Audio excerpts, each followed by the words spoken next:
Hello friends, welcome to my new video. இந்த வீடியோவில் வந்து நம்ம ஃப்ராஸ்ட் பாண்டில் மவுண்ட் எப்படி எடுக்கிறது அப்படிங்கிறத பற்றி தான் பார்க்க போகிறோம். ஏன் இப்போ திடீர்னு இந்த கண்டென்ட் போடுறேன்னா, இதுக்கு முன்னாடி நான் அப்லோட் பண்ண இந்த வீடியோஸோட ஒரு வீடியோவில் கமெண்ட்டில் வந்து பார்த்திங்கன்னா ஒருத்தர் ஹவு டு கெட் மவுண்ட் இன் ஃப்ராஸ்ட்பாண்ட் அப்படின்ற மாதிரி கேட்டிருந்தாரு. அவருக்காக தான் வந்து இந்த வீடியோ போடுறேன். நீங்கள் மவுண்ட் எடுக்கிறதுக்கு பல வழி இருக்குது. அதில் ஒரு வழி என்னென்னு பார்த்தீங்கன்னா, ஃபஸ்ட் அண்ட் சிம்பிள் வந்து ஹார்ஸ் ஸ்டால் வந்து உங்கள் ப்ளூ பிரிண்ட்ஸில் அன்லாக் பண்ணிவிட்டு நீங்கள் அதை வந்து பில்ட் பண்ணணும். ஓகேங்களா? அது பில்ட் பண்ணதுக்கப்புறம் வந்து பார்த்திங்கன்னா உங்களுக்கு அதில் வந்து உங்களால் அதை வச்சு மவுண்ட் எடுக்க முடியும். அது எப்படி நம்ம யூஸ் பண்ணுறது அப்படிங்கிறது இந்த வீடியோலேயே பார்த்துடலாம். நம்ம வந்து ஃபஸ்ட்டு ஹார்ஸ் ஸ்டால் வந்து கிராஃப்ட் பண்ணிக்குவோம். கிராஃப்ட் பண்ணிவிட்டு இதுக்கு வந்து பார்த்திங்கன்னா உட் ஃப்ளோரோ எதுவுமே தேவையில்லை. நம்ம டேரெக்டாக கிரவுண்ட்லேயே வந்து ப்ளேஸ் பண்ண முடியும். இதை ப்ளேஸ் பண்ணிங்கனாலுமே வந்து உங்களுக்கு வந்து பார்த்திங்கன்னா ஹார்ஸ் ஸ்டால் வந்து ஃபுல் கம்ப்ளீஷனில் இருக்காது. அதோட ஒரு பேஸ் அந்த அடிமட்டம் மட்டும்தான் வந்து கம்ப்ளீட்டாக இருக்கும். அதுக்கப்புறம் நீங்கள் அதை போய் ஆக்சஸ் பண்ணும்போது வந்து பார்த்திங்கன்னா உங்களுக்கு அது வந்து இன்னும் கொஞ்சம் ரிசோர்ஸ் கேட்கும். அது என்னென்ன ரிசோர்ஸ் பார்த்திங்கன்னா, நார்மலாக வந்து பிளாங்க்ஸ் கேட்கும். உட்டன் பிளாங்க்ஸு, இந்த போன் ஃபாஸ்னரு, அந்த ரெசினு, நெயில்ஸு, அந்த மாதிரிலாம் கேட்கும். செயினு, இதெல்லாம் வந்து பார்த்திங்கன்னா உங்களுக்கு நார்மலாக கிடைக்கக்கூடிய பொருட்கள் தான். ஆனால் அதுக்கப்புறம் இருக்க பொருட்கள் வந்து பார்த்திங்கன்னா இந்த ஃபோர்ஜின் ஃபாஸ்னரு, வார்னிஷு, ஹார்ஸ் ஷூ. ஓகேங்களா? ஹார்ஸ் ஷூனால் நம்ம குதிரைக்கு லாடம் அடிப்போம் இல்லைங்களா, அது. ஓகேங்களா? இப்போ ஃபோர்ஜின் ஃபாஸ்னர் வந்து பார்த்தேன். இது வந்து பார்த்திங்கன்னா ஹார்ஸ் சேடில், குதிரை மேலே போட்டு உட்கார்றது. இது வந்து ஹார்ஸ் ஷூ, குதிரை லாடம். இது வந்து ஹார்ஸ் பிரிடில், அந்த மூக்கு நாங்கயிரும் கடிவாளமும் சேர்ந்த மாதிரி குதிரைகளுக்கு இருக்கும்ல, அதுதான் வந்து ஹார்ஸ் பிரிடில். இதெல்லாம் வந்து நம்ம போட்டால் தான் வந்து பார்த்திங்கன்னா நம்மளுக்கு வந்து அந்த ஹார்ஸ் ஸ்டால் கம்ப்ளீட்டே ஆகும். இப்போ நம்ம வந்து இது எப்படி எடுக்கிறதுங்கிறத வந்து பார்ப்போம். உங்களுக்கு வந்து ஃபோர்ஜ் ஃபாஸ்னரு, வார்னிஷு, இந்த கடைசியில் இருக்க 5 பொருட்கள் வந்து பார்த்திங்கன்னா உங்களுக்கு ஓடின் சாந்தமில் வந்து கிடைக்கும் ஃப்ரெண்ட்ஸ். ஸோ நம்ம நார்மலாக ஒவ்வொரு பிளேஸை வந்து மேப்பில் கிளிக் பண்ணும்போது அங்கே என்னென்ன கிடைக்கும் அப்படிங்கிறது தெரியும் பார்த்திங்களா, பேசிக்கு. அதுலேயே வந்து பார்த்திங்கன்னா உங்களுக்கு ஃபோர்ஜ் ஃபாஸ்னரு, இந்த ஹார்ஸ் சேடல் அதெல்லாம் வந்து போட்டிருப்பாங்க. அது வந்து பார்த்திங்கன்னா உங்களுக்கு இந்த ஹார்ஸ் சேடல், அதுதான் குதிரை மேலே போட்டு உட்கார்றது, குதிரை லாடம், குதிரையோட அந்த கடிவாளம், இதெல்லாம் வந்து பார்த்திங்கன்னா உங்களுக்கு நார்மலாக ஓடினோட செல்லுக்கு போனதுமே வந்து ஈஸியாக உங்களுக்கு கிடச்சிடாது. இப்போ வந்து நான் ஃபெரைல் வேர்ல்டில் உங்களுக்கு காமிச்சிருக்கேன் ஃப்ரெண்ட்ஸ். என்னோடய மெயின் அக்கௌண்ட்டுக்கு போயிட்டு அங்கே வந்து நான் வந்து உங்களுக்கு அதெல்லாம் எங்கே எடுக்கிறது அப்படிங்கிறத பற்றி தெளிவாக சொல்லிடுறேன். இப்போ வந்து என்னோடய மெயின் சர்வரில் இருக்க கேம்புக்கு வந்திருக்கேன் ஃப்ரெண்ட்ஸ். உங்களுக்கு வந்து ஓடின் சாந்தம் நீங்கள் இதுக்கு முன்னாடி போய் விளாண்டுருக்கீங்க அப்படின்னா உங்களுக்கு அதில் கோல்டு பேண்டன்ட், உட் பேண்டன்ட், ஸ்டீல் பேண்டன்ட் கிடைக்கும். அந்த பேண்டன்ட்டை வந்து எப்படி கலெக்ட் பண்ணுறது, ஓடின் சாந்தம் கிளியர் எப்படி பண்ணுறது, அதை பற்றிலாம் நான் உங்களுக்கு வந்து வீடியோ போட்டிருக்கேன். அந்த வீடியோ பார்க்கலன்னு நீங்கள் போய் பாருங்கள். ஸோ நம்ம அந்த பேண்டன்ட் இருக்க செல் ஓப்பன் பண்ணுறதுக்கு வந்து பார்த்திங்கன்னா 30 தேவைப்படும். அந்த 30 நம்ம எடுத்துக்கலாம். இப்போது நான் வந்து இது ஏற்கனவே வந்து ஓடின் சாந்தம் நிறைய தடவை கிளியர் பண்ணியிருக்கனால அந்த பேண்டன்ட்லாம் என்கிட்ட இருக்குது. ஸோ நான் வந்து இப்போ அதை கலெக்ட் பண்ணி வச்சுக்கிறேன். நம்ம கோல்டு, உட், அப்புறம் ஸ்டீல் 3 வந்து 30 எடுத்துகிட்டு வந்து பார்த்திங்கன்னா நம்ம டேரெக்டாக ஓடின் போயிடுவோம். ஓடின் போகிறதுக்கு முன்னாடி ஒரு சின்ன விஷயம் என்னென்னு பார்த்திங்கன்னா, நீங்கள் ஓடினுக்கு வந்து இந்த மாதிரி அந்த ஓடினோட ஓடின் சாண்டமில் இருக்க அந்த ட்ரெஷர் சேஸ்ட் ஓப்பன் பண்ணுறீங்க அப்படின்னா முடிஞ்ச அளவுக்கு உங்கள்கிட்ட இருக்க ஹை கெப்பாசிட்டி பேக் பேக்கை மாட்டிக்கிட்டு எந்த ஒரு ஆர்மரோ, வெப்பனோ, எந்த ஒரு கன்சியூமபிள்ஸும் எதுவுமே இல்லாமல் அந்த பேண்டன்ஸ் தவிர்த்து வேறு எதுவுமே வச்சுருக்காதீங்க. உங்களால் அப்போ தான் வந்து பார்த்திங்கன்னா முடிஞ்ச அளவுக்கு ஒரே ரனில் வந்து எல்லா லூட்டும் எடுத்துகிட்டு வர முடியும். அப்படி போனாலுமே உங்களால் வந்து எல்லா லூட்டும் எடுக்க முடியுமான்றது ஒரு சில தடவை நடக்காத காரியம் தான். ஏன்னா அந்த 3 ஜஸ்ட்டு நீங்கள் ஒரே டைம் ஓப்பன் பண்ணுறீங்கன்னா உங்களுக்கு அவ்வளோ லூட் அந்த 3லேருந்து கிடைக்கும். ஸோ இதில் வந்து நான் கொஞ்சம் சின்ன சின்ன பிட்ஸ் வந்து பார்த்திங்கன்னா உங்களுக்கு நான் நடுவில் வந்து கொஞ்சம் அப்படியே ஸ்பீட் பண்ணி விட்ருப்பேன். இந்த மாதிரி இந்த கதவுலேருந்து டேரெக்டாக அந்த செஸ்ட்டுக்கு போகிற வரைக்கும் வந்து பார்த்திங்கன்னா மோஸ்ட்லி எல்லாம் ஸ்பீட் பண்ணி தான் விட்ருப்பேன். இப்போ வந்து நான் பார்த்திங்கன்னா உட்டன் பேண்டன்ட் தான் வந்து பார்த்திங்கன்னா ஓப்பன் பண்ணியிருக்கேன். உட்டன் பேண்டன்ட் போட்டு அந்த ட்ரெஷர் செஸ்ட் வந்து ஓப்பன் பண்ணியிருக்கேன். இதுலேருந்து பார்த்திங்கன்னா உங்களுக்கு ஹார்ஸ் ஷூ கிடச்சிருச்சு. ஸோ உங்களுக்கு வந்து உட்டன் பேண்டன்ட் வந்து ஹார்ஸ் ஷூ கிடைக்கும். ஸ்டீல் பேண்டன்ட் வச்சு வந்து பார்த்திங்கன்னா உங்களுக்கு வந்து ஹார்ஸ் பிரிடில், அந்த மூக்குநாங்கயிறு மாதிரி இருக்குன்னு சொன்ன பார்த்திங்களா, கடிவாளத்தோட, அது கிடைக்கும். உங்களுக்கு கோல்டன் பேண்டன்ட்டில் தான் வந்து பார்த்திங்கன்னா ஹார்ஸ் சேடில், அந்த உட்கார்றதுக்கு போடுறது கிடைக்கும். ஸோ நான் இப்போ வந்து ஸ்டீல் பேண்டன்ட் போடுறேன். ஸோ ஸ்டீல் பேண்டன்ட் இருக்க அந்த செஸ்ட்டுக்குள்ளே போனால் வந்து பார்த்திங்கன்னா நம்மளுக்கு ஹார்ஸோட பிரிடில் கிடைக்கும். ஸோ அதை எடுக்கிறதுக்கு தான் நான் இப்போ வந்து வந்திருக்கேன். ஆக்சுவலி என்னோடய மெயின் அக்கௌண்ட்டில் வந்து பார்த்திங்கன்னா நான் ஹாட் ஸ்டார் வந்து ஏற்கனவே கட்டி முடிச்சிட்டேன். அதனால தான் வந்து நல்ல வேலை இந்த தடவை வந்து ஃபெரைல் வேர்ல்டு ஈவெண்ட் நடந்துட்டு இருந்தனால அந்த ஈவெண்ட்டில் போய் நான் உங்களுக்கு வந்து ஹாட் ஸ்டார் ஃபஸ்ட்டு எப்படி பில்ட் பண்ணணும், அதில் என்னென்ன ரிசோர்ஸ் தேவைப்படும் அப்படிங்கிறத வந்து காமிச்சிருந்தேன். உங்களுக்கு ஃபெரைல் வேர்ல்டு ஈவெண்ட்டை பற்றி தெரில அப்படின்னா அதை பற்றி ஒரு வீடியோ போட்டிருக்கேன், நியூ சீசன் அப்படின்னு போட்டு. அதோட வீடியோ லிங்க் வந்து நான் டிஸ்கிரிப்ஷனில் கொடுக்குறேன், பார்த்துக்கோங்க. ஸோ நம்ம வந்து இப்போ கடைசி ட்ரெஷரான கோல்டன் பேண்டட் போட்டு ஓப்பன் பண்ணுறதுக்கு போவோம். உங்களுக்கு வந்து பார்த்திங்கனாலே தெரிஞ்சிருக்கும், வுட் பேண்டன் போட்டப்போ வந்து பார்த்திங்கன்னா க்ரீன் ஆர்மர் கிடச்சிருக்கும், க்ரீன் வெப்பன்ஸ் கிடச்சிருக்கும். அடுத்ததில் ப்ளூ ஆர்மர், ப்ளூ வெப்பன்ஸ் கிடச்சிருக்கும். ஸோ இதில் வந்து பார்த்திங்கன்னா உங்களுக்கு பர்பிள் ஆர்மரே கிடைக்கும். இது வந்து பார்த்திங்கன்னா இது நான் செஸ்ட்டில் இருக்க கண்டென்ட்டுக்காக போடல, உங்களுக்கு நம்ம ஹார்ஸ் ஸ்டால் கட்டணும் அப்படிங்கிறதுக்காக. இதில் வந்து பார்த்திங்கன்னா நம்மளுக்கு இப்போது ஹார்ஸ் சேடில் கிடச்சிருச்சு. ஸோ நம்மளுக்கு வந்து ஹார்ஸ் சேடில் கிடச்சிருச்சு, ஹார்ஸ் பிரிடில் கிடச்சிருச்சு, ஹார்ஸ் ஷூ கிடச்சிருச்சு. ஆனால் இதில் விஷயம் என்னென்னு பார்த்திங்கன்னா ஹார்ஸ் சேடில் வந்து பார்த்திங்கன்னா நம்மளுக்கு ஒன்றே ஒன்று தான் தேவை. மற்றதெல்லாம் வந்து நம்மளுக்கு நிறையா தேவை. நான் வீடியோ இதிலே பார்த்துருந்தீங்கன்னா தெரியும். நான் உங்களுக்கு ஏற்கனவே சொன்ன மாதிரி நான் வந்து இங்கே ஹார்ஸ் ஸ்டால் ஏற்கனவே கட்டிட்டனால உங்களுக்கு வந்து கம்ப்ளீட்டட் ஹார்ஸ் ஸ்டால் இப்படி வரும் ஃப்ரெண்ட்ஸ். உங்களுக்கு நான் ஃபஸ்ட்டு கட்டினப்போ வந்து பார்த்திங்கன்னா உங்களுக்கு மேலே அந்த மாதிரி ஸ்ட்ரக்சர் இருந்திருக்காது. அது போக உங்களுக்கு வந்து இதில் சிம்பிள் 20 கேரட் போட்டிங்கன்னா உங்களுக்கு வந்து ஒரு ஹார்ஸ் கிடைக்கும் 3 நாளில். ஸோ நீங்கள் மேன்ஷன் வச்சுருக்கீங்க, உங்களால் வந்து இதை அப்கிரேட் பண்ண முடியும் அப்படின்னா ரைஸ் பேக் போட்டிங்கன்னா உங்களுக்கு ரேங்க் 2 ஹார்ஸ் கிடைக்கிறதுக்கே வாய்ப்புகள் உண்டு. ஸோ உங்களுக்கு வந்து இதில் கிடைக்கிறது ரேங்க் 1 ஹார்ஸ் தான். மவுண்ட் வந்து 3 நாளைக்கு ஒன்று கிடச்சிக்கிட்டே இருக்கும். சரிங்களா? இது வந்து பார்த்திங்கன்னா full and full free to play. நீங்கள் வந்து கேமில் வந்து நான் கொஞ்ச நாள் விளையாடுறேன் அப்படின்னாலே உங்களுக்கு வந்து டிஸ்ட்ரிக் நீங்கள் உங்களோட டிஸ்ட்ரிக் அப்கிரேட் பண்ணிங்கனாலே உங்களுக்கு வந்து ப்ளூ பிரிண்ட்ஸ் அன்லாக் ஆயிரும். அது போக இந்த ஓடின் சாந்தம் வந்து நார்மலாகவே நீங்கள் கிளியர் பண்ணியிருப்பீங்க. கொஞ்ச நாள் கேம் விளாட்றீங்கனாலே உங்களுக்கு ஓடின் சாந்தம் எப்படா இருக்குது என்ன ஏதுன்னு பார்த்து கிளியர் பண்ணியிருப்பீங்க.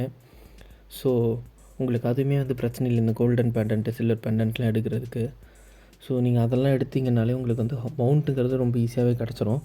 ஸோ நம்ம இப்போ வந்து என்ன பண்ண போகிறோம்னா அந்த மவுண்ட்டு வந்து ரேங்க் 1 மவுண்ட்டு தான் கிடைக்கும், ரேங்க் 1 மவுண்ட்டு தான் கிடைக்கும்னு சொல்லிட்டு இருந்தேன் இல்லைங்களா? ஸோ நம்ம இப்போ வந்து அந்த மவுண்ட்டுக்கு வந்து ரேங்க் வந்து அப்கிரேட் பண்ண போகிறோம். மவுண்ட்டுக்கு வந்து பார்த்திங்கன்னா ரேங்க் அப்கிரேட் பண்ணுறதுக்கு ஒரே வழி தான் இருக்குது. ஆனால் இடங்கள் 2 இடங்கள் இருக்குது. அது என்னடா அப்படின்னு பார்த்தீங்கன்னா உங்களோட பர்சனல் டிஸ்ட்ரிக்டில் வந்து பார்த்திங்கன்னா நீங்கள் ஹார்ஸ் ஸ்டால் அன்லாக் பண்ணிட்டீங்கன்னா ஹார்ஸ் டேபிள் நீங்கள் அங்கே அப்கிரேட் பண்ணிக்கலாம். அப்படி இல்லாட்டி பாப்புலர் டிஸ்ட்ரிக் போகலாம். ஸோ இது இப்போ நான் உங்களுக்கு காமிச்சிட்ருக்கிறதெல்லாம் வந்து பார்த்திங்கன்னா தான் இங்கே ஃப்ராஸ்ட்பார்ன் கேமில் இருக்க மொத்தமாக இருக்கிற மவுண்ட் டைப்பு. ஸோ உங்களுக்கு இந்த ரைனோ பீட்டிலுக்கு முன்னாடி வரைக்கும் பார்த்திங்கனாலே நார்மல் மவுண்ட்டு தான் இருந்திருக்கும். ஸோ இந்த ரேமு, இந்த wood elemental, water elemental, fire ice எலமெண்டெல்லாம் வந்து பார்த்திங்கன்னா உங்களுக்கு எல்ஃப் ஈவெண்ட்டு அங்கே வந்தப்போ வந்தது. இந்த கிரிஃபன்லாம் வந்து பார்த்திங்கன்னா அரீனாவுக்கு கொஞ்சம் முன்னாடி வந்த மவுண்ட்டுங்க. அன்டெட்டும் அதே மாதிரி தான். ரேட்டெல்லாம் வந்து பார்த்திங்கன்னா ஒரு 3 சீசனுக்கு முன்னாடி தான் வந்தது. அதுக்கப்புறம் வைப்ரன்லாம் வந்து பார்த்திங்கன்னா எப்போ வந்துச்சுன்னு தெரில ஃப்ரெண்ட்ஸ். அது வந்து பார்த்திங்கன்னா அது வந்தப்போ நான் வந்து விளாடல. அப்புறம் அவுல் பிரிம்னு ஒன்று. ஓகே, இது வந்து 100 இதுதான் அவுல் பிரிம். இது வந்து பார்த்திங்கன்னா லாஸ்ட்டு சீசன் தான் வந்து இந்த மவுண்ட் வந்துச்சு. இது வந்து டியர் வந்து பார்த்திங்கன்னா உங்களுக்கு வந்து இந்த சீசன் ஃப்ரைல் வேர்ல்டில் நடக்கிற இந்த சீசனில் வந்த மவுண்ட்டு. இந்த மான் வந்து பார்த்திங்கன்னா ரெயின்டியர் வந்து உங்களுக்கு ஃப்ரீயாக கொடுக்குறது ஈவெண்ட் விளாண்டா. ஸோ நீங்கள் அது விருப்பம் இருக்குன்னா போய் விளாண்டு ஃப்ரீயாக எடுத்துக்கோங்க. நம்ம இப்போ வந்து பார்த்திங்கன்னா மவுண்ட்டை ரேங்க் அப் பண்ண வந்திருக்கோம். ஸோ நம்மள்ட்ட இருக்க சமன் ஸ்டோன் 12 சமன் ஸ்டோனையும் யூஸ் பண்ணிவிட்டு நம்ம போயிட்டு ரேங்க் அப் பண்ணுவோம். ஸோ இது ரேங்க் அப்பில் வந்து பார்த்திங்கன்னா நீங்கள் வந்து எந்த ஒரு மவுண்ட் ஆனாலும் போட்டு உங்களால் ரேங்க் 1 இருக்கிறத ரேங்க் 2, ரேங்க் 3, ரேங்க் 4னு கொண்டு போக முடியும். ஸோ ஃபஸ்ட் நான் டியர் போட்டுடுறேன். இந்த மவுண்ட்டை வந்து ரேங்க் அப் பண்ணுறப்ப வந்து பார்த்திங்கன்னா 4 மவுண்ட்டு செலக்ட் பண்ணிவிட்டு இதில் வந்து நீங்கள் உங்களுக்கு எந்த மவுண்ட்டை வந்து நீங்கள் ஃபிக்ஸ் பண்ணணும், அதை ரேங்க் அப் மட்டும் பண்ணால் போதும் அப்படின்னா அந்த மவுண்ட்டை ஃபிக்ஸ் பண்ணிக்கணும். நீங்கள் அதை ஃபிக்ஸ் பண்ணாமல் ரேண்டம்னு கொடுத்துட்டிங்கன்னா உங்களுக்கு ரேண்டமாக ஒரு மவுண்ட் வந்துடும். அது வந்து லெவல் 1 ஹார்ஸாக கூட இருக்கலாம். நீங்கள் வந்து போட்டிருக்கிறது வந்து ஒரு உல்ஃபாக இருக்கலாம், இல்லை ஒரு டீராக இருக்கலாம், ஒரு ரேமாக இருக்கலாம், ஒரு வேவரனாக இருக்கலாம், ஒரு கிரிஃபனாக இருக்கலாம். எந்த ஒரு மவுண்ட் போட்டிருந்தாலுமே சரி, நீங்கள் அது ரேண்டம் அந்த என்ன மவுண்ட் வேணுமோ அதை கிளிக் பண்ணாமல் நீங்கள் ரேண்டம் கொடுத்து போட்டிங்கன்னா உங்களுக்கு அந்த மவுண்ட் கிடைக்கிறதுக்கு வாய்ப்புகள் கம்மி. நல்ல மவுண்ட் போயிடும். ஸோ உங்களுக்கு வந்து பார்த்திங்கன்னா மேலே வந்து நீங்கள் 3 மவுண்ட் போட்டிங்கன்னா 70% சான்ஸ் இருக்குதுன்னு காட்டும். நான் வந்து அந்த 70% தான் யூஸ் பண்ணேன். எனக்கு ஒரு ரேங்க் 2 வர்றதுக்கு பதிலாக அந்த 30% ஃபெயிலியரில் ரேங்க் 1 வந்துருச்சு. பட் 4 ரேங்க் 1 போட்டிங்கன்னா உங்களுக்கு 100% வந்து பார்த்திங்கன்னா ரேங்க் 2 கன்ஃபார்ம் கிடச்சிரும். ஸோ நான் வந்து இப்போ திரும்ப வந்து ரேங்க் 1ல் 3 மட்டும் போட்டு ட்ரை பண்ணுறேன் பாருங்கள். ஸோ இந்த தடவை வந்து பார்த்திங்கன்னா ரேங்க் 2 கிடைக்கிது எனக்கு. சூப்பர். இதுதான் சொன்னேன் உங்களுக்கு வந்து அந்த ப்ராபபிலிட்டி வந்து மேலேயே காமிச்சிருப்பாங்க 70% அப்படின்ட்டு. ஸோ அந்த 70% வச்சு நீங்கள் ட்ரை பண்ணி பார்க்கலாம். உங்களுக்கு கிடைச்சாலுக்கு இல்லை நான் வந்து 4 நாளாக போட்டு 100%ல் என்னால் எடுக்க முடியும் அப்படின்னா அதில் எந்த தப்புமே இல்லை. ரிஸ்க்கெல்லாம் பண்ணுறது நல்லது தான். ஸோ இதுவுமே வந்து பார்த்திங்கன்னா எனக்கு வந்து 2 ஃபெயிலியர் 1 சக்ஸஸ் தான் இருக்குது இந்த வீடியோவில். இப்போ வந்து பார்த்திங்கன்னா நான் 3 ரேங்க் 2 போடுறேன். 3 ரேங்க் 1 போட்டப்போ வந்து பார்த்திங்கன்னா 70% சக்ஸஸ் ரேட் இருந்தது. இப்போது 65% ஆயிடுச்சு. ஸோ மவுண்ட்டோட ரேங்க் வந்து இன்க்ரீஸ் ஆக அதோட ரேங்க் அப் வந்து இன்னுமே டிக்ரீஸ் ஆகிட்டு தான் இருக்கும் ப்ராபபிலிட்டி. ஸோ நெக்ஸ்ட் வந்து நான் உங்களுக்கு ரேங்க் அப்புக்கு அப்புறம் வந்து பார்த்திங்கன்னா என்ன யூஸ் அப்படின்றத சொல்கிறேன். ரேங்க் அப் பண்ணிங்கன்னா ரேங்க் 2லேருந்து அந்த மவுண்ட்டுக்கு வந்து ஸ்பெஷல் எபிலிட்டிஸ் கிடைக்க ஆரம்பிக்கும். ஸோ என்னோடய கரண்ட் மவுண்ட் வந்து இந்த ஃபாக்ஸ் தான் ரேங்க் 4ல் வச்சுருக்கேன். அதுக்கு பார்த்திங்கனாலே கடைசியில் வந்து ஒரு 3 ஸ்கில் இருக்கும். அது மாதிரி ஒவ்வொரு மவுண்ட்டுக்குமே ரேங்க் 3, ரேங்க் 4, ரேங்க் 2க்கு ஒரு ஸ்கில், ரேங்க் 3க்கு 2 ஸ்கில், ரேங்க் 4க்கு 3 ஸ்கில் வந்து கன்ஃபார்ம் கிடைக்கும். ஸோ நீங்கள் வந்து இப்போது ஓடின் சாந்தம் போகிறீங்க, ஒரு மவுண்ட்டுக்கு வந்து ஓடின் சாந்தமில் வந்து டேமேஜ் ஜாஸ்தி, மான்ஸ்டர்ஸ்க்கு டேமேஜ் கிடைக்கும். அது போக நீங்கள் வந்து இப்போ ஒரு ஃபயர் மேஜாக போகிறீங்க, காம்பாட் ஸ்டாஃப்க்கு டேமேஜ் கிடைக்கும்னா நீங்கள் அப்போ மட்டும் அந்த மவுண்ட்டை வந்து செலக்ட் பண்ணி வச்சுட்டு நீங்கள் போகலாம். ரேங்க் 3 மவுண்ட் வந்து 3 கொடுக்குறப்ப வந்து பார்த்தீங்கன்னா 35% தான் ப்ராபபிலிட்டி காமிச்சிது. ஸோ ரேங்க் 4க்கு பார்த்தீங்கன்னா நீங்கள் 3 கொடுத்தீங்கன்னா அது இன்னுமே கம்மியாக தான் காட்டும். ஸோ முடிஞ்ச அளவுக்கு நீங்கள் வந்து ரேங்க் 2க்கு மேலே போக போக 4 ஸ்லாட்டையும் ஃபில் பண்ண பாருங்கள். இது வந்து பார்த்திங்கன்னா உங்களுக்கு ஃப்ரீ மவுண்ட் எடுக்கிறதுக்கான ஃபஸ்ட்டு ஸ்டெப். மவுண்ட் எப்படி அப்கிரேட் பண்ணுறதுன்னு சொல்லி கொடுத்துருக்கேன். இப்போ நெக்ஸ்ட் வந்து பார்த்திங்கன்னா நார்த்தன் ஜோன் அப்கிரேட் பண்ணுறதுக்கு வந்து பார்த்திங்கன்னா ஒவ்வொருத்தவங்களுக்கும் நம்மளுக்கு வந்து ஓன் டிஸ்ட்ரிக் இருக்கும் பார்த்திங்களா, அதை வந்து ஒரு குறிப்பிட்ட லெவல் 52 சம்திங் அப்கிரேட் பண்ணி நம்ம அதில் கைடை வந்து அன்லாக் பண்ணால் மட்டும்தான் வந்து பார்த்திங்கன்னா நம்மளால் நார்தன் ஜோனுக்கே போக முடியும். அதுவும் வந்து முன்னாடி ஒரு கேட் இருக்கும், அந்த கேட்டில் இருக்க சண்டை போட்டு அங்கே இருக்க பாஸை கொன்னதுக்கப்புறம் தான் நம்மளுக்கு இங்கே அவைலபிளாக இருக்கும். இங்கே வந்து நார்தன் வில்லேஜில் இங்கே இருக்கிற ஜெயிண்ட் 3 பேர்த்துக்கிட்டே வந்து பார்த்திங்கன்னா ஒரு நாளைக்கு ஒரு டாஸ்க் தான் எடுக்க முடியும். ஸோ 3 டாஸ்க்கு, ஒரு டாஸ்க்குக்கு 15 பாயிண்ட்டு 45 பாயிண்ட் கிடைக்கும். ஸோ அந்த 45 பாயிண்ட்டை வச்சு பார்த்திங்கன்னா இந்த ரிவார்ட் வந்து பார்த்திங்கன்னா நம்ம கம்ப்ளீட் பண்ணிட்டே வந்தோம்னா கடைசி ரிவார்டு வந்து பார்த்திங்கன்னா நம்மளுக்கு கம்பல்சரி ஒரு ரேங்க் 3, ரேங்க் 2 மவுண்ட்டும் ஒரு செஸ்ட்டும் கிடைக்கும். அந்த செஸ்ட்டில் வந்து என்னடா ஸ்பெஷல் அப்படின்னு வந்து பார்த்திங்கன்னா 6 செஸ்ட் ஓப்பன் பண்ணிங்கன்னா அதில் கம்பல்சரியாக ஒரு மவுண்ட் இருக்கும். அந்த மவுண்ட்டும் சாதாரணமாக இல்லை, ரேங்க் 3 மவுண்ட்.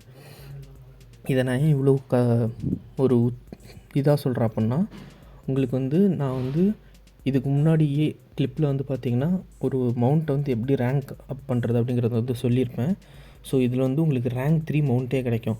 ஸோ இந்த ரிவார்ட் லைன் வந்து ஃபுல்லாக கம்ப்ளீட் பண்ணிட்டீங்கனாலுமே ஒவ்வொரு 90 பாயிண்ட்ஸுக்குமே வந்து பார்த்திங்கன்னா ஒரு செஸ்ட் கிடைக்கும். ஸோ நீங்கள் வந்து 2 நாள் விளாண்டிங்கன்னா ஒரு செஸ்ட்டுன்னு கம்பல்சரி கிடச்சிரும். ஸோ அதில் வந்து 12 நாள் விளாண்டிங்கன்னா உங்களுக்கு வந்து கம்பல்சரி 6 செஸ்ட் கிடச்சிரும். 12 நாள் நீங்கள் வந்து இந்த மிஷன்ஸ் முடிச்சிங்கனாலே உங்களுக்கு கம்பல்சரி 6 செஸ்ட் கிடச்சிரும். 6 செஸ்ட் ஓப்பன் பண்ணுறீங்கன்னா உங்களுக்கு கன்ஃபார்ம் ஒரு wolf, rank 3 armoured wolf confirm கிடச்சிரும். ஸோ இதை வச்சே நீங்கள் வந்து பார்த்திங்கன்னா டக்குன்னு அதில் ஒரு 4 போட்டு ரேங்க் 4 பண்ணலாம். அதுக்கப்புறம் திரும்ப 4 போட்டு ரேங்க் 4 பண்ணலாம். உங்களுக்கு வந்து அங்கே கிடைக்கிற மவுண்ட்டும் கிடைக்கும், ரேங்க் 1 மவுண்ட்ஸும் கிடைக்கும், இங்கே கிடைக்கிற ரேங்க் 3 மவுண்ட்டும் கிடைக்கும். இது வந்து சைட் பை சைட் நீங்கள் பாட்டுக்கு ஜம்ப் பண்ணிட்டே இருக்கலாம். இதுக்கு எந்த ரெஸ்ட்ரிக்ஷனுமே இல்லை.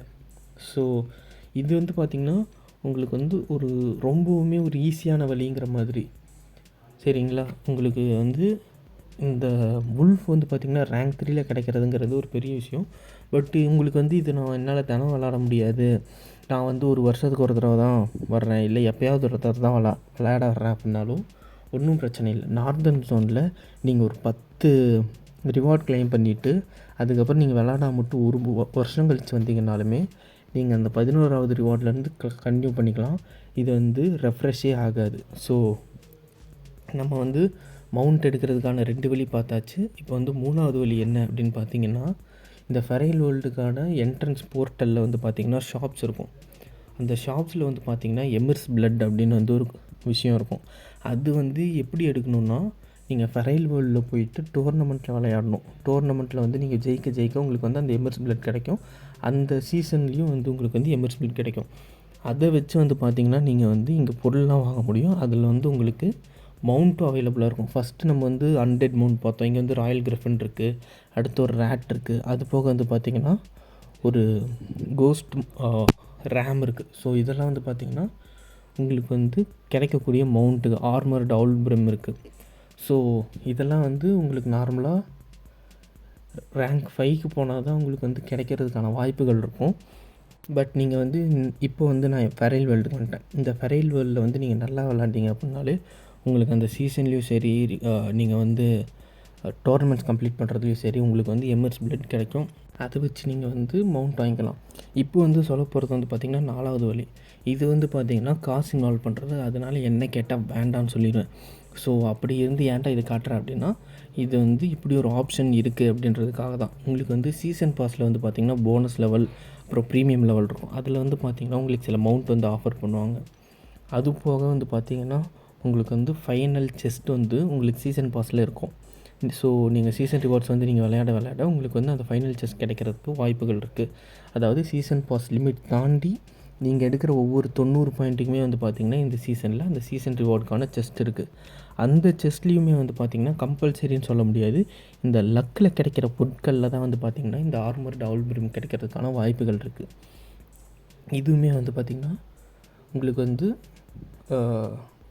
மவுண்ட் கிடைக்கிறதுக்கான ஒரு வழி தான். இது கன்ஃபார்ம் கிடைக்கும்னு சொல்ல மாட்டேன். ஆனால் சீசன் பாஸ் ஆனால் கன்ஃபார்ம் கிடைக்கும். என்ன கேட்டால் காசு கொடுத்து கேம் விளையாடுறது நான் வந்து அவசியம் இல்லை அப்படின்னு தான் சொல்லுவேன். ஸோ இது வந்து பார்த்திங்கன்னா இது வரைக்கும் நான் உங்களுக்கு வந்து சில மெத்தட்ஸ் வந்து சொல்லியிருக்கேன். என்னென்னு பார்த்தீங்கன்னா, ஃபஸ்ட்டு வந்து ஹார்ஸ் ஸ்டால் கட்டி அதில் வந்து கேரட் போட்டு 3 நாளைக்கு ஒரு தடவை ஹார்ஸ் எடுக்கிறது. அடுத்து நார்தன் ஜோனுக்கு போய் வந்து மவுண்ட் எடுக்கிறது. அதுக்கடுத்து வந்து பார்த்திங்கன்னா ஃபெரைல் வேர்ல்டு அந்த கேட்ஸில் வந்து எமிர்ஸ் பிளட் கொடுத்து மவுண்ட் எடுக்கிறது. அதுக்கப்புறம் வந்து பார்த்திங்கன்னா சீசன் பாஸில் எடுக்கிறது. சீசன் பாஸோட ஃபைனல் ரிவார்டில் வந்து லக்கில் கிடைக்கிறது. இப்போ வந்து கடைசி வந்து பார்த்திங்கன்னா ஷாப்பில் போய் பர்ச்சேஸ் பண்ணுறது. என்ன கேட்டால் இந்த ஷாப்பில் போய் பர்ச்சேஸ் பண்ணுறதும் சீசன் ரிவார்ட்ஸில் வந்து ப்ரீமியமோ இல்லை வந்து பூஸ்ட்டோ வாங்குறதும் வேஸ்ட்டு தான். ஏன்னு பார்த்தீங்கன்னா உங்களுக்கு வந்து ரேங்க் 1 ஹார்ஸே வந்து 150 கோல்டு. அது என்ன கேட்டால் ஒர்த்தே இல்லை. ஸோ இதை வந்து நான் உங்களுக்கு வந்து இப்படியும் ஒரு வழியில் வாங்க முடியும் அப்படின்றது காட்டுறதுக்காக மட்டும்தான் உங்களுக்கு அந்த வீடியோவில் போட்டிருக்கேன். ஸோ இது வந்து காசு கொடுத்து நீங்கள் கேம் விளையாடுறது வந்து என்னை பொறுத்த வரைக்கும் அட்வைசபிள் இல்லை. ஏன்னா நம்ம காசு கட்டி நம்ம வந்து கேம் விளையாடுறது ஒரு ஜாலிக்காக. அதுக்கு நம்ம காசு கட்டி விளையாடணுமான்னு கேட்டால் அவசியம் இல்லை. ஏன்னா நீங்கள் வந்து ஃப்ரீயாக விளையாண்டாலே இது எல்லாமே பண்ண முடியும். ஃப்ராஸ்ட் பாண்டில் வந்து நீங்கள் வந்து நல்ல ஒரு கேம் ப்ளே விளையாட முடியும். ஸோ இதுதான் ஃப்ரெண்ட்ஸ், ஃப்ராஸ்ட் பாண்டில் மவுண்ட் எடுக்கிறது இது எப்படி அப்படிங்கிறத வந்து நம்ம இப்போ பார்த்துட்டோம். ஸோ உங்களுக்கு வந்து வேறு ஏதாவது டவுட்ஸ் இருக்குது அப்படின்னா மறக்காமல் கமெண்ட்டில் கேளுங்க. என்னால் வந்து கமெண்ட்லேயே ஃபுல்லாக உங்களுக்கு வந்து கிளாரிஃபை பண்ண முடியும் அப்படின்னா உங்களுக்கு வந்து நான் கமெண்ட்லேயே கிளாரிஃபை பண்ணிடுறேன். அப்படி இல்லை அப்படின்னா உங்களுக்கு வந்து இந்த மாதிரி ஒரு ஸ்பெஷல் வீடியோவே போடுறேன். இது வந்து பார்த்திங்கன்னா முன்னாடி நான் சொன்ன மாதிரி தான் இந்த வீடியோ ஸ்டார்டிங்கில். இதுக்கு முன்னாடி நான் அப்லோட் பண்ணியிருந்த ஒரு வீடியோவில் வந்து பார்த்திங்கன்னா ஒருத்தர் கமெண்ட்ஸில் வந்து how to get mount bro அப்படின்ற மாதிரி கேட்டிருந்தார். அவங்களுக்காக வந்து பார்த்திங்கன்னா இந்த வீடியோ வந்து நான் அப்லோட் பண்ணியிருக்கேன். இந்த வீடியோ பார்த்துட்ருக்கவங்களுக்கெல்லாம் இந்த வீடியோ உங்களுக்கு பிடிச்சிருக்கு அப்படின்னா மறக்காமல் லைக் பண்ணிக்கோங்க, உங்கள் ஃப்ரெண்ட்ஸுக்கு ஷேர் பண்ணுங்கள். இந்த மாதிரி நிறைய வீடியோ பார்க்குறதுக்கு நம்ம சேனலுக்கு வந்து சப்ஸ்கிரைப் பண்ணிக்கோங்க. ஸோ மறக்காமல் எந்த ஒரு கேள்வினாலும் கமெண்ட்ஸில் கேளுங்க. என்னால் முடிஞ்ச அளவுக்கு கிளாரிஃபை பண்ணுறேன். பாய், see you in next video.